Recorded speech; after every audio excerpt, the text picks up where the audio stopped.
Hey guys, we are installing a barnwood wall today, and I can't wait to show you what it looks like. Here it is, and here it is. This is a beautiful wall.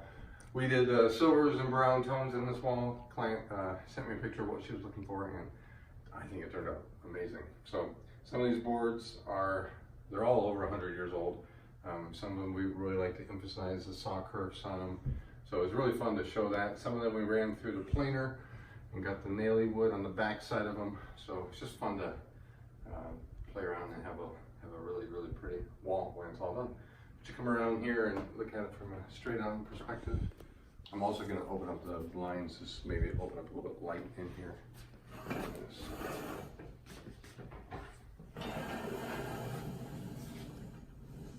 So that's what the curtain was all the way opened up. So silver wood, the brown wood, the light brown wood turned out to be an amazing wall. Went from kind of a regular wall to a wow wall. So let me know if you want to have one in your own house. I'd love to do it for you. EdenDownHome.com or EdenDownHome Instagram, Facebook, or YouTube. Thanks.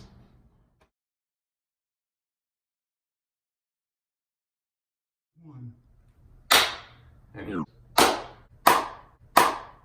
And here. Here it is. Just wanted to stop. I was trying to get the echo wasn't right.